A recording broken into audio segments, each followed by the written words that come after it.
Olá, seja bem-vindo a mais um podcast. Eu sou o Elvio Daniel. E eu sou Kessia Daiele.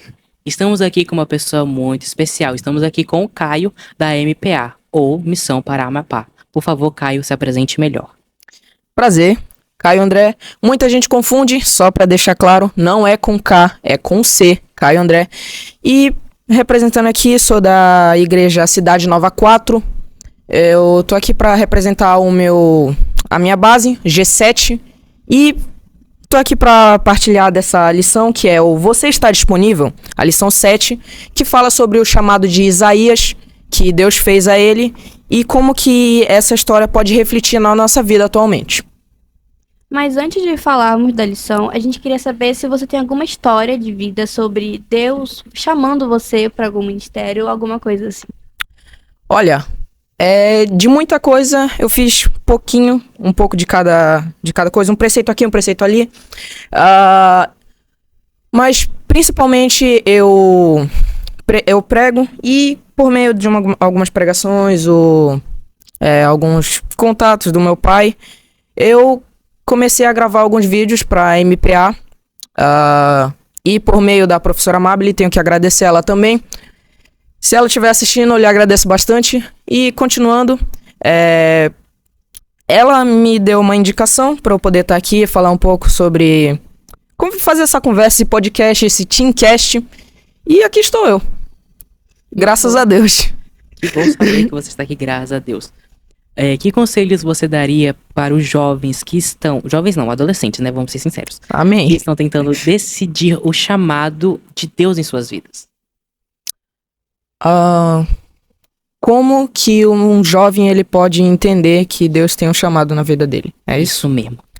Perfeito. O que eu diria, o que eu tomei por dica na minha vida, meu pai também fala isso, minha mãe, é que você tenha comunhão diária. É algo ordinário, é algo que seria do dia a dia, mas é como se a sua comunhão com Deus, o seu compromisso diário, fosse você regar uma planta.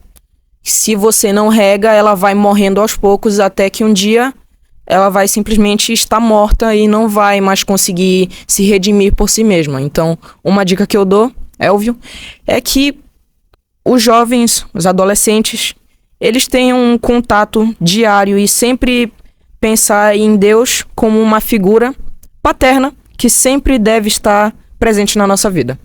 Que bom saber. Irmã Késia, você tem alguma pergunta antes de começarmos a lição? Eu acho que não. Porque a gente tem que entrar no assunto, né? Logo começar. Tem que ser direto, tem que ser direto. Assim. Ai, mas tá bom. Gente, vamos começar com o tema 7 da lição 7. Você está disponível. A lição dessa semana fala sobre Isaías e mostra que como foi emocionante como Isaías recebeu o chamado para se tornar um profeta de Deus. Caio, você pode falar um pouco sobre isso? Primeiro, começar com o conceito de que o processo que Isaías teve foi rápido, foi uma visão que ele teve, mas que também a gente possa espelhar isso, que o processo é de chamado, perdão e resposta. Esse chamado, Deus sempre vai fazer para nós. Como eu disse, é ordinário, você vai ter esse chamado todos os dias para poder servir a Cristo de todas as maneiras possíveis, seja ajudar uma pessoa, seja salvar um gato que está preso numa árvore, para ver as pessoas ao redor vendo o que você fez por meio da ação de Deus na nossa vida. E Isaías teve uma visão, como eu já disse, exatamente o que a Késia, perdão, esqueci o nome, ela disse, e esse seria o chamado que Deus fez a Isaías. Mais a complementar? Eu acho que não. Agora eu passo pro Elvio, né, que ele precisa falar um pouquinho. Tá bom. Vamos ler o texto-chave, né, porque é importante. O texto-chave está em Isaías 6:8, que diz: Então ouvi o Senhor perguntar: Quem enviarei como mensageiro a este povo? Quem irá por nós? Caio, o que mais chama a sua atenção em relação ao texto-chave? A resposta de Isaías, porque ele, sem pestanejar, Deus deu o dom a ele de poder pregar, de poder falar às pessoas o que ele viu ou o que Deus realmente queria que fosse comunicado a todos. E ele disse isso, ele aceitou, como diz aqui, já dito, as etapas, os processos foram o chamado, o perdão que Deus deu a ele quando o serafim pegou a brasa, colocou no lábio dele, e o que Isaías fez foi a resposta. Uma resposta imediata, uma resposta sem pestanejar, aceitando o chamado de Cristo para pregar o evangelho. Isso é muito interessante. Gosto muito dessa sua visão sobre esse assunto. Mesmo a gente estando aqui no início, né? Mesmo a gente estando aqui, é muito interessante ouvir a opinião das outras pessoas de determinados assuntos, porque pode acabar expandindo a nossa própria visão, nosso próprio meio de pensar. É muito importante. Algo a comentar, Kézia? Verdade. Sobre a lição, ela nos fala uma coisa muito interessante, foi que o chamado de Isaías, que foi feito por Deus, ele foi um chamado quando ele era muito jovem, digamos, com um adolescente como a gente. E, tipo, pensar que um chamado de, digamos que com 12, 13, 14 anos é uma coisa, tipo, muito importante e... Porque, tipo, um chamado, porque normalmente as histórias são de chamados de pessoas mais velhas, assim, e ser um chamado de um adolescente, jovem, assim, é uma coisa muito interessante pra ser falado É também. que dá pra ver que ele já tinha consciência de que Deus realmente queria algo pra ele. E naquele Sem momento contar que você falou que realmente foi uma história imediata, foi uma resposta imediata. Resposta, não história, tá? Sim. Desculpa. Uma história imediata. Égua. Desculpa, é sempre nervoso o podcast, Não, sabe? é. É complicadinho assim. É muitas pessoas desconhecidas. Uhum. Literalmente acabamos de conhecer o Caio, mas tá tudo certo. Tudo certo. Amém. Tá, Mas- você falou da visão de Isaías, que ele teve uma visão. Você pode explicar com mais detalhes essa visão? Sim. O que houve, o que a Bíblia diz sobre isso, é que Isaías ele estava no templo. Ele estava possivelmente fazendo uma adoração, o que era de costume na época. O que não era de costume, na verdade, porque na história, lá na Bíblia, bem atrás, eu tenho marcado aqui que eu gosto disso. Eu vejo essas partes históricas. Quando diz na cronologia da Bíblia, Isaías ele estava no período dos reis de Israel que já tinha passado Amazias, Uzias, Jeoás e Jeroboão. Acho que a gente contou no podcast anterior sobre Oséias. Ele estava no período de Jeroboão II, que foi um dos piores reis que teve na história. E passando, como consequência, o povo ele foi se dispersando, como já dito. Ele estava se... como é que é a palavra certa? Se tem uma palavra assim. Ele estava se corrompendo. Indo para o Ok. mau caminho, eu acho. Indo para um mau caminho, também. Por aí. Ele estava indo para um mau caminho e Isaías, ele estava exatamente nesse período. E voltando, como ele era como um jovem, ele era um dos únicos ou um dos poucos que realmente ia fazer adoração a Deus, ir pro templo. E numa dessas idas dele... da dicção, viu? Mas numa dessas idas dele ao templo, ele teve uma visão que foi de Deus no seu trono e serafins ao redor dizendo santo, santo, santo e glorificando o nome de Deus. O que pelo contexto em que Isaías estava, ele viu a santidade de Cristo. Ele possivelmente não viu, porque qualquer um que vê a Cristo seria fulminado, mas ele percebeu o ar de santidade ao redor, os serafins, e por isso cobriu a face, dizendo que ele era pecador. Ai de mim, o que eu irei fazer agora? Eu tão pecador e Deus tão santificado. E nesse momento um serafim veio a ele, dizendo, trazendo uma brasa do templo e colocando sobre os lábios de Isaías, o que dá já que volta ao que nós dizemos que foi o chamado dele. Irmã Késia, você pode nos dizer, por favor, qual era a mensagem de Deus para Isaías? A mensagem de Deus para Isaías. Tá na lição? Sim. Vamos procurar. Amiga, eu estou aqui aberta na lição. Sorry, desculpa.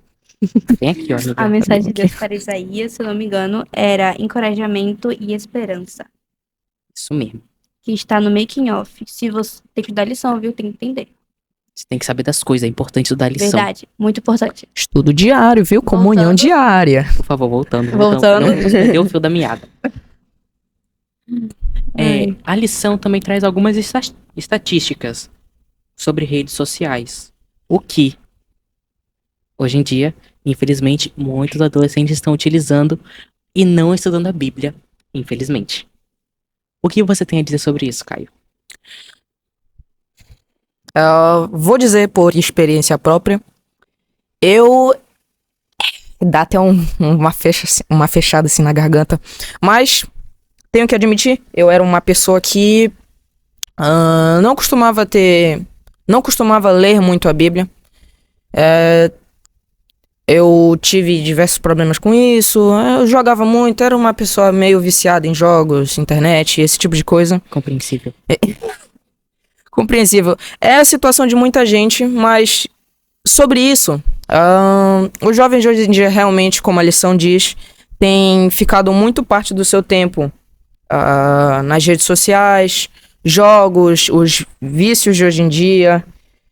E isso tem causado um problema gigantesco, porque, como já foi dito e repetido, é um vício muito grande. E é meio difícil de sair disso. E até hoje eu tô tentando Parar um pouco, né? Diminuir a frequência. Exatamente. E como diz aqui, as estatísticas revelam que mais de 40 bilhões de pessoas usam a internet no mundo inteiro. Ou seja, isso é cerca de 42% do mundo inteiro, do globo, focado em uma única tela, vendo assuntos diversos que bombardeiam o olho da pessoa e faz com que ela continue ali, sem lembrar do que realmente é o foco, que é pelo menos tomar 1 hora, 2 horas para Cristo. Lembrando que nos dias de hoje estamos com cerca de 8 bilhões de pessoas no nosso planeta. É capaz de aumentar para os anos à frente, mas tudo certo. E nós não estamos falando para você não usar as redes sociais. Estamos falando para você usar da maneira certa. Diminuir, não ter tanto esse vício. Uma maneirada. Dar uma maneirada, assim. Quem sabe até fazer uma rede social meio religiosa. Pregar um pouco da sua visão de mundo para as outras pessoas que podem, mesmo sendo pessoas próximas de você, não te conhecerem direito. É muito importante. Porque as pessoas ao nosso redor nos fazem bem e felizes. Mesmo a maioria sendo ruim, mas tem as pessoas certas que eu sei que você vai encontrar na sua vida. Que é normal. Por favor, continue, eu não aguento mais falar. Ok. É sempre bom ter essa visão. E voltando pro contexto, para finalizar, eu gostaria de vir para a segunda epístola de Pedro, os versos 1, 3. Capítulo 1, tá, amigo? Capítulo 1, isso. E diz assim: visto como pelo seu divino poder nos têm sido doadas todas as coisas que conduzem à vida e à piedade, pelo conhecimento completo daquele que nos chamou para a sua própria glória e virtude. Ou seja, o que esse verso ele quer dizer é que Deus, por meio do seu divino poder, do seu amor grandioso, ele nos traz a virtude, a sabedoria, a inteligência, o amor pela palavra dele. E que todo esse meio, tudo que a gente vê na Bíblia, que a gente não possa tomar apenas para nós, que nós não sejamos uma pessoa, mesmo que não aparentemente, não sejamos egoístas, que não tenhamos o pensamento de que a gente vai ficar com aquela palavra, com o que Deus nos disse, com o que Deus diz para nós, o amor dele, ficar só para nós, mas que possamos compartilhar desse amor infinito. Eu vou comentar um negócio aqui que eu achei muito interessante na lição de sexta-feira, que é uma frase de Walter Reuter. Eu acho que é assim que se fala. Se estiver errada a pronúncia, não me culpem. Eu não sei ler nome de pessoas estrangeiras. Ele diz: não existe chamado maior do que servir seu companheiro. Não existe contribuição maior que ajudar o fraco. Não existe satisfação maior do que ter feito bem. Essa frase, na verdade, exemplifica muito a nossa vida adventista cristã. Porque Deus fala que nós devemos fazer o bem ao próximo sem nos importar com o que vamos ganhar. Amar ao próximo como a ti mesmo. Sim, ama ao próximo como a ti mesmo, como disse Jesus. Também não podemos deixar de comentar nossa irmã profetisa Ellen White, que eu não sei o que comentar. Você quer comentar alguma coisa, Kézia? Eu não. Precisa não. Nós não sabemos o que comentar sobre Ellen White. Eu tenho, calma aí. Tá bom, o nosso amigo Caio tem, então comente, por favor. Ok. No livro Os Ungidos, páginas 136 e 137, a nossa irmã Ellen White disse assim: essa garantia encheu Isaías de coragem. Voltando ao contexto de Isaías, ele tinha visto o rei, o Senhor dos Exércitos, ouvindo o cântico dos serafins. A terra inteira está cheia da sua glória.